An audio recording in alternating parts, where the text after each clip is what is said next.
Sudah diborgol, masih saja sok hebat. Ya, begitulah terlihat tatapan songong Mario Dandi saat keluar rutan Polda Metro. Awak media diplototin loh guys.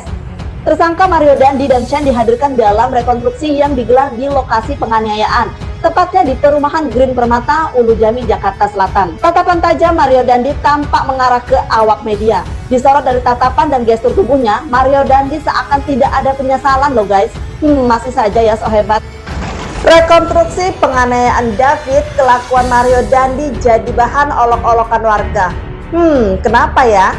Ternyata si Mario Dandi ini sempat-sempatnya keluarkan gaya selebrasi bak Cristiano Ronaldo loh guys.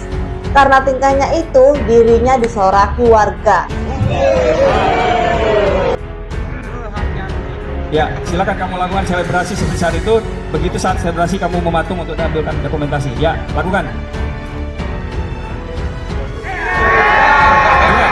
Tidak, posisinya tidak di situ, tidak situ posisinya tidak di situ, di sana. Kamu lari ke sana.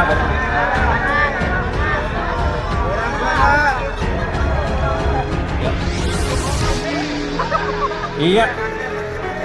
Ini silakan lihat dokumentasi.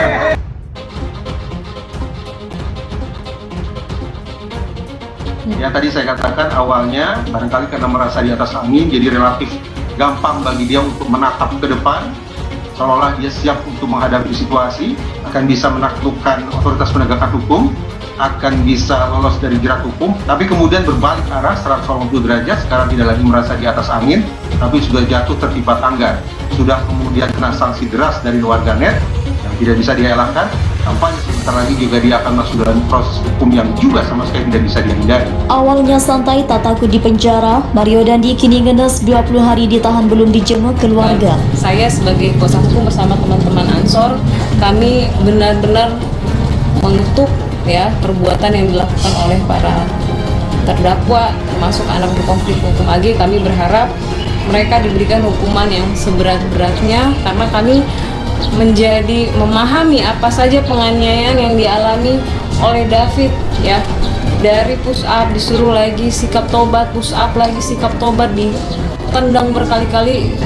Kita tidak bisa membayangkan apa yang dirasakan yang dialami oleh David hingga 18 hari sampai sekarang masih tidak sadarkan diri. Kalau melihat dari cerita yang sudah kita dengar, kemungkinan kita bisa memberikan bantuan rehabilitasi medis kepada yang bersangkutan. Jadi saksi kunci kasus Mario Dandi, LPSK beri perlindungan kepada Ibu N dan Bapak R. Sok jagoan lu itu, gaya sok jagoan lu itu ngebuat orang-orang sekarang nggak ikhlas bayar pajak. Lu tahu dong netizen Indonesia, ya kan? Jangankan sosmed Anda atau sosmed pacar Anda, keluarga besar Anda direview sama netizen satu persatu se-Indonesia. Dan karena dia kemudian punya power yang luar biasa, nah, sekuat-kuat powernya dia, sekuat-kuat powernya Rafael Alun, pejabat pajak eselon 3, masih kuat mana sih dibanding dengan Kadif Propam. Nggak ada apa-apanya kan, itu saja Kadif Propam dari penjara. Kuasa hukum N dan R Mu'anas Alaidin mengatakan keduanya menjadi saksi kunci dalam kasus penganiayaan yang dilakukan Mario Dandi. Alasan pengajuan perlindungan adalah merasa keselamatannya terancam. N merupakan sosok yang berteriak menghentikan penganiayaan, sementara itu suaminya R dibantu petugas keamanan setempat mengamankan Mario Dandi setelah melakukan penganiayaan tersebut. Dia, N, teriak merasa seperti ada kekerasan telah terjadi sebelum akhirnya turun bersama R menuju lokasi kejadian yang mengamankan Mario itu. R dibantu satpam kompleks sebelum akhirnya menghubungi polsek dan membawa korban ke rumah sakit. Kata Mu'anas saat dihubungi Rabu 8 Maret. Dia berteriak secara refleks di situ kan, "Woi stop!" gitu.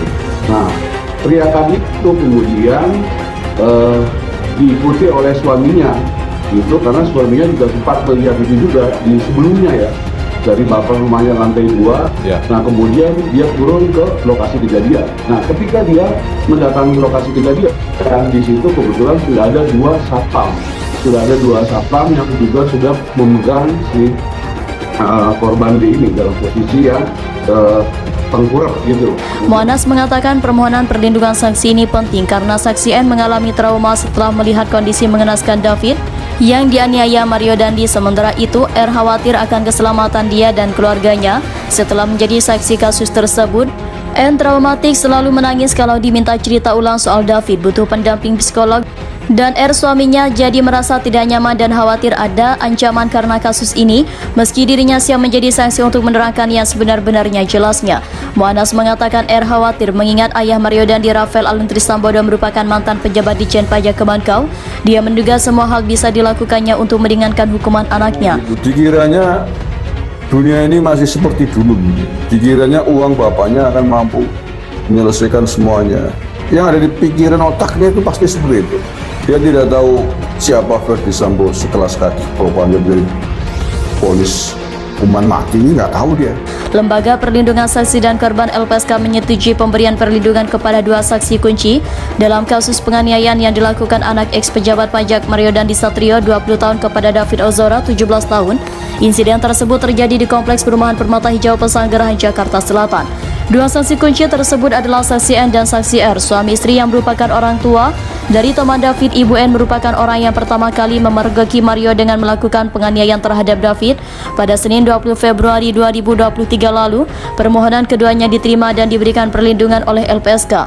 Ujar singkat Wakil Ketua LPSK Susila Ningtyas dikutip pikiranrakyat.com dari PMJ News. Adapun jenis perlindungan yang diberikan kepada Bapak R sebagai saksi kunci adalah pemenuhan hak prosedural, sedangkan permohonan perlindungan kepada Ibu R sebagai saksi adalah dengan memenuhi hak prosedural dan rehabilitasi psikologi. Kalau melihat dari cerita yang sudah kita dengar, kemungkinan kita bisa memberikan bantuan rehabilitasi medis kepada yang bersangkutan. Ibu N juga sempat hadir dalam kegiatan rekonstruksi penganiayaan pada Jumat 10 Maret 2023. Namun Ibu N hanya dapat melakukan 1 adegan rekonstruksi karena ia masih trauma akan kejadian penganiayaan keji tersebut. Saat memberikan kesaksian, Ibu N sempat menahan tangisnya ketika berusaha mengulangi perkataannya kepada Mario sewaktu melihat kondisi David yang sudah terkulai lemah di aspal. Selain itu, Bapak R juga suami dari Ibu N merupakan orang yang membawa David ke Rumah Sakit Medika Permata Hijau.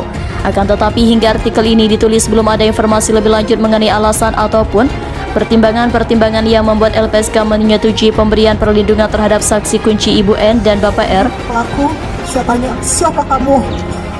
Ngapain kamu di sini? Saya pemilik rumah itu. Kamu nggak diundang, kamu ngapain di sini? Sebelumnya, permintaan perlindungan saksi kepada tersangka atau anak berkonflik dengan hukum AG 15 tahun telah lebih dulu ditolak oleh LPSK. Penolakan LPSK untuk melindungi AG dikarenakan AG tidak memenuhi syarat perlindungan yang diatur dalam pasal 28 ayat 1 huruf A dan B tentang syarat formil perlindungan terhadap saksi dan atau korban. Pasal tersebut menurut Ketua LPSK Haslot Mojo Suroyo mengatur tentang sifat pentingnya keterangan saksi dan korban. Kemudian pada huruf D diterangkan mengenai jejak tindak pidana yang pernah dilakukan oleh saksi dan atau korban. Akan tetapi walau penolakan perlindungan kepada AG ditolak berdasarkan sidang Mahkamah Pimpinan LPSK tetap merekomendasikan kepada Kementerian Pemberdayaan Perempuan dan Perlindungan Anak Kemen PPA dengan tembusan Komisi Perlindungan Anak Indonesia KPAI. Rekomendasi perlindungan yang diberikan adalah agar kedua pihak baik Kemen PPA dan KPAI dapat mendampingi tersangka anak AG selama proses hukum berjalan dan memastikan Undang Nomor 11 Tahun 2012 tentang Sistem Peradilan Pidana Anak dan Pasal 64 Undang-Undang Nomor 35 Tahun 2014 tentang perubahan atas Undang-Undang Nomor 23 Tahun 2002 tentang Perlindungan Anak.